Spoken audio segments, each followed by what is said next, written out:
How do, and welcome back. Well, I'm in the brew corner, but I'm not brewing at the moment. I was going to, but the ingredients haven't arrived. I've still got to wait another hour or two.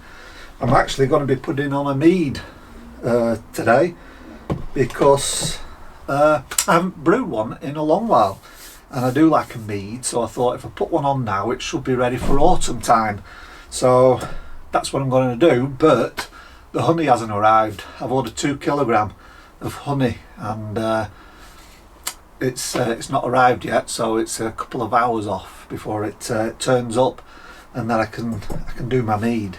But no, I'm in the brew corner today because I've been tidying up. Pierre from Simple Homebrew, he's asked that just brewers who watch his channel send in a short video of their brewery, of their setup. It doesn't have to be elaborate, and it doesn't have to be long, just a short 5-minute video, something like that, just showing you the different equipment that you use. And I was a bit reluctant at first because it's just a corner of my garage, but I think, well, maybe that's beneficial for some people to see as well. It shows you don't have to spend a lot of money and you don't need a big area to brew good beer, just a little corner of your garage. So I'm going to show obviously the kettle and my little tea urn where I steep the grains, but I'm also going to show you underneath the table where I've got all these boxes with all the equipment in. So I've just been sorting it all out, really, make it look presentable for the camera. Anyway, yeah, so if you watch Pierre at Simple Homebrew, be sure to send him a video. Why not? Just make a little video and send him it, and we can all see your brewery. Anyway, today I'm going to have a drink of Belhaven Black because all my other brews that I haven't reviewed yet are either in the bottles fermenting, that's the sparkling ale and the saison, or it's in a bucket, which is the American pale ale. So everything's in limbo at the moment, and I went out and I bought some Belhaven Black Scottish Stout. I got these on Amazon. They were very cheap, 24 for £30. Interestingly, on Amazon, whoever's distributing it described them as a black ale, whereas on the can it says a Scottish Stout. So let's crack it open and we'll see which one it is. Is it an ale or is it a stout? I know, obviously, because I've had one before, but I'll keep you in suspense. So it's a nitro widget can. It's 440ml and it's 4.2% alcohol, so a nice sessionable beer. First glances, it definitely does look like a stout, black with a nice tan creamy head that you get from the nitro widget. However, hold it up to a light, even a window, and you can see right through it. It's a deep red colour. I can see my fingers. I can even see the things on the back wall there. So that's not really stout-like. Usually stouts are opaque. They're just jet black, maybe with a little bit of red just at the sides. But this is just red all the way through. It's only when you take it away from the light does it look black. So I'm expecting this to be a weaker body than what you would expect from a stout like a Guinness. Let's go for the aroma. Dry aroma.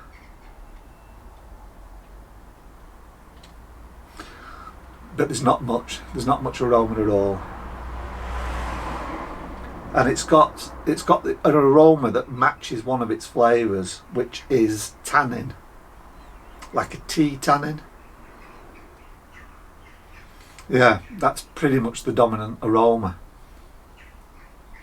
But that said, there's not a big aroma to this at all. Maybe the big thick creamy head is blocking in some of the aromas, but it's very light on the nose.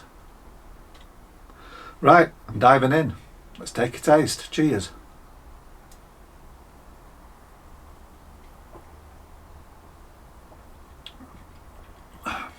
Light bodied, light to medium.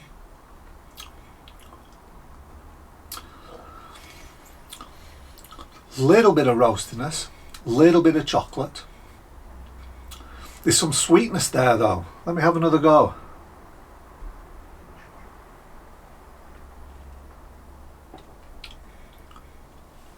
Little bit of toffee caramel sweetness. Right at the front you get that sweetness, and then it goes to a faint coffee and a little bit of roastiness. Finishes semi-dry, but I think that's mostly to do with the flavour that comes in right at the back, which is, like the aroma, it's like a tea-like tannin. The best way I can explain it is if you've ever drank a Tetley Smooth or a John Smith's Smooth Draft, whatever they call it, the nitro widget cans, and it has this tea-like tannin bitterness. That's what this has as well. It's exactly the same. In fact, it reminds me quite a bit of those sort of beers.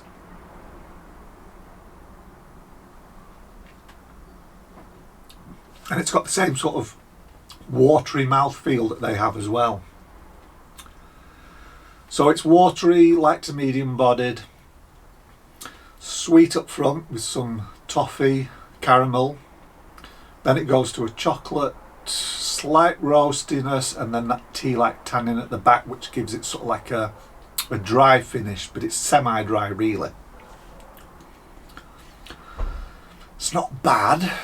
The flavours are really muted. They're not prominent, they're not jumping out like with a stout. You know, when you take a swig of a stout and you get those roasty malts and you get the chocolate malt. It's not like that. It's all very subdued, very gentle, which makes me think this is a mild. And that's why probably it's called on Amazon a black ale. Whoever's distributing it's probably thinking this is a black ale. It's not a stout. It's not a stout.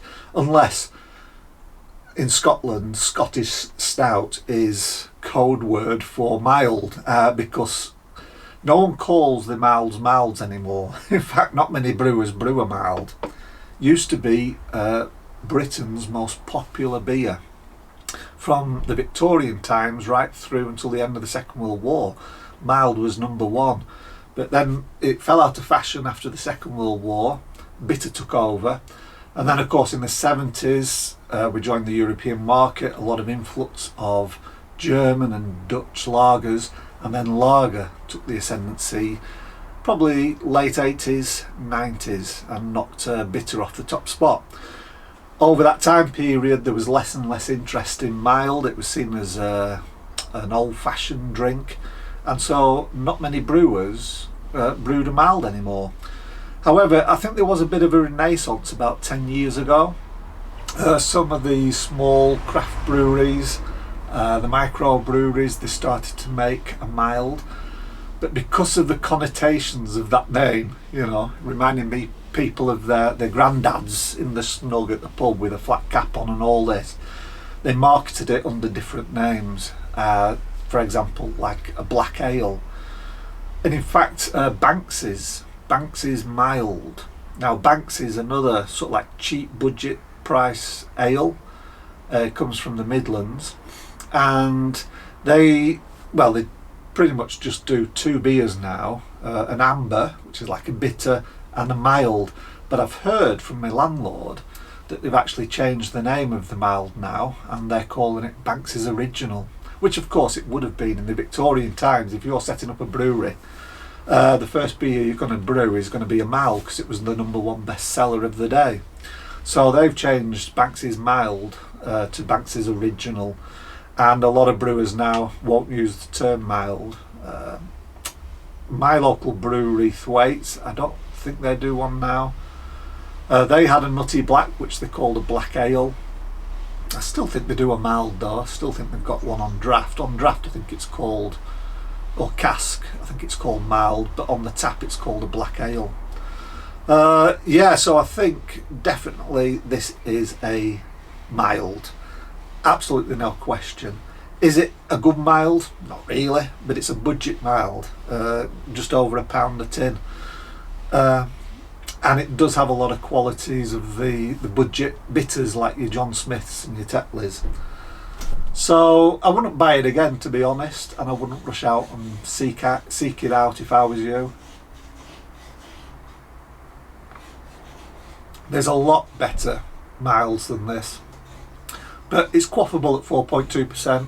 It's pleasant enough to drink, you know, and if you just want a quick beer, well, it suits that purpose, but it is definitely not a stout. So there you go, that's my review. I'm going to go and start cleaning up here again, waiting for my honey to come. I've purchased 2 kilograms of Lithuanian raw honey, unpasteurised wildflower honey, and then I'm going to be making a mead. I might video myself. I might actually do it tomorrow and do a video of making a mead. Right, well, thanks for watching. Hope you've enjoyed it, and as always, I'll see you again in the next video. Bye bye for now.